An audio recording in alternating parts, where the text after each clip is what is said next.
building, saw a for sale sign, read an article in the paper that Kings Island was going to buy the mill, take it apart. It's a timber frame. You can knock the pegs out of it and actually take it apart. And I got the first contact on the place, and the rest is history. When I was cleaning the mill, right behind this board, I found this gun. It's an 1832 black powder, 62 caliber, Belgian barrel, English firing mechanism, cherry stock. It shows that we were trading with other parts of the world, and this gun cost $6 in 1832. The sequence in firing this gun is you'd have 3 pouches or 3 horns, like off a cow, and it would be hollowed out and keep your powder dry. So you'd have your gunpowder, you put your gunpowder in, a packing, which would be material or a type of cardboard or bark off a tree, something that would pack in the gunpowder. And then you'd have the bullets. They look like marbles, just round lead shot. And you put your bullet in. This is all happening while that crazy Indian or that wild man that harassed you last night, or woman, a crazy Indian or a mountain lion. So you'd have to do this pretty fast. And then you'd only have 1 shot, and then you'd have to reload again. So to save time, they'd take the bullets, just put them in their mouths so they wouldn't have to dig around in a pouch. Gunpowder, packing, spit in your bullet, and fire. And sometimes as they're running through the woods, they would swallow these bullets. And you've heard the phrase, get the lead out? Have you heard the phrase, get the lead out? No. Well, it's just, you need to talk to Grandpa. Get the lead out means, come on, move a little faster. Lead weights you down. You have to go, go, go, and that's exactly what they did. They would go through whatever they had for dinner the next morning, and they would get the lead out and save the bullets, because you wouldn't find bullets anywhere. Sometimes when they shot a deer or a buffalo or some large object, they would dig the bullet out and keep it because they were hard to find. In 1824, President James Monroe granted 333 acres to Major George Adams. Adams was part Indian, part white man. He'd walk into the Indian camps, get the information, bring it back to the white guys. That's how we won the war, short version. Fort Wayne, Indiana, 75 miles away. George Adams was shot 3 times. And they would run 25 miles a day to get away from the Indians, set up camp. And they dug a grave every night thinking he was going to die, but he didn't. He made it back to Fort Greenville, and President James Monroe granted him this property. Major George Adams always wanted a flour mill, but he had to build a sawmill first to cut the wood and then have enough wood to build this building. He cut the wood from 1824 to 1826, passed away. 2 contractors came along, Manning and Hart, started construction of the mill, had a falling out in their partnership, and Gabriel-Bear came here, and he brought with him Magna Lita Hershey, part of the Hershey chocolate family. He was smart. He married into money, and I married a starving artist who's not starving. Gabriel-Bear heard about the French burrstone, B-U-H-R. It's just a type of a rock like granite, marble, sandstone. These stones were sought after by world millers because they kept cool in the grinding process.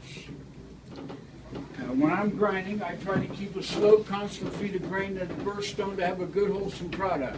The stones are only the width of the grain apart from each other.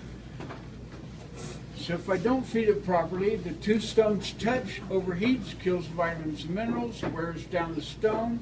A burnt smell comes up and out of the stone, hence the phrase, keep your nose to the grindstone.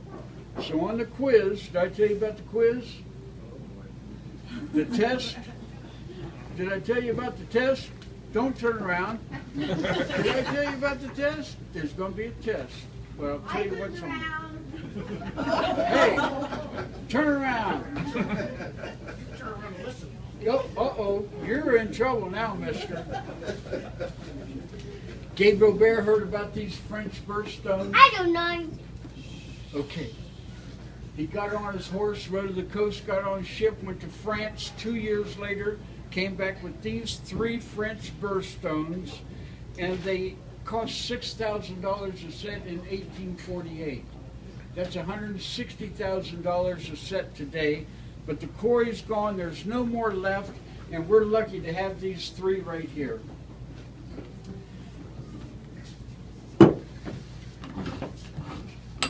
This wheel that I just turned opens up gates on the side of the turbine. These turbines, they're 40 inches across. When I turn that wheel, 10 feet of water falls down. These gates are opened up, hits this blade off that cup, and starts in motion. Our mill race out here is 10 feet deep. Here's our dam, 10 feet tall.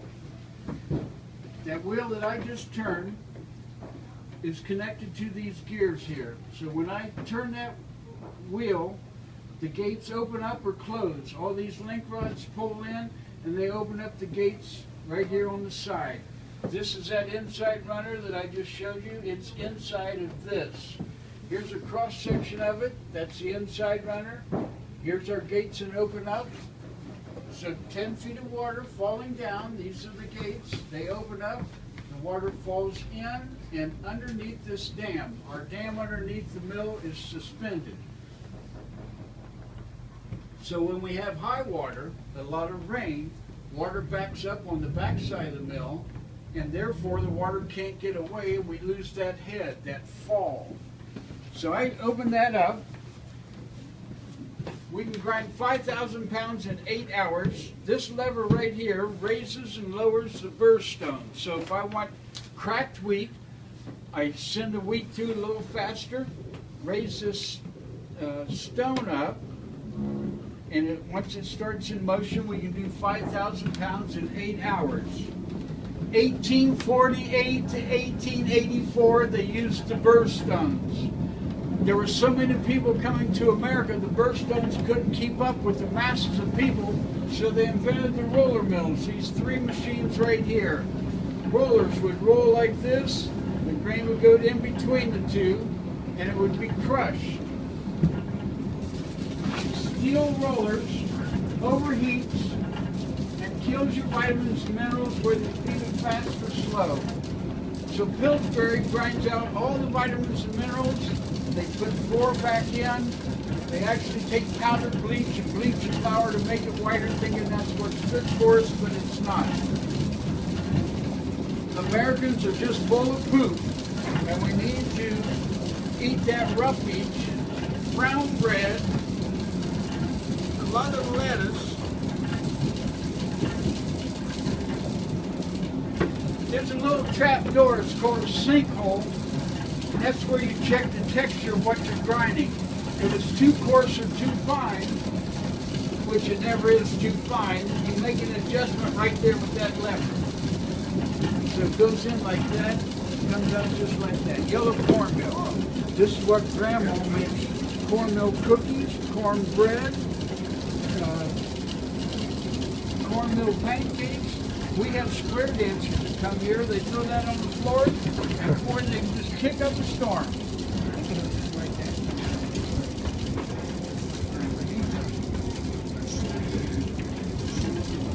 In like that.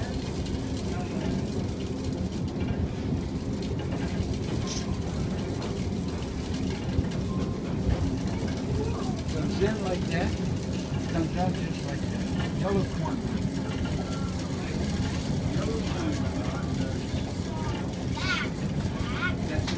Right.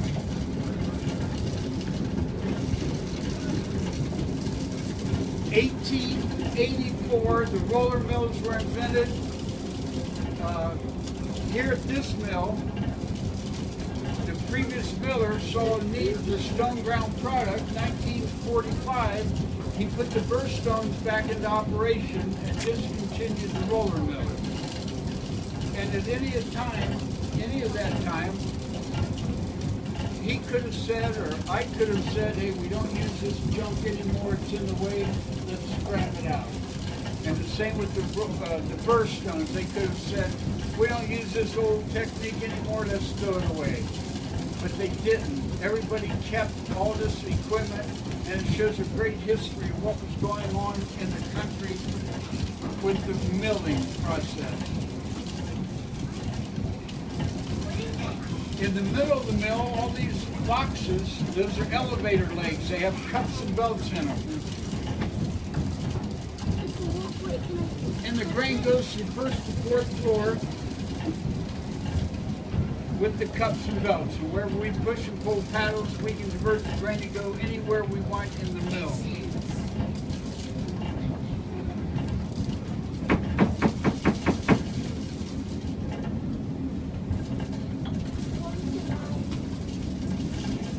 Our mill race out here is 10 feet deep, 25 feet across, 800 feet long. Hand dug by school kids, 50 cents a day, 1847 and 48. And that gives us our power.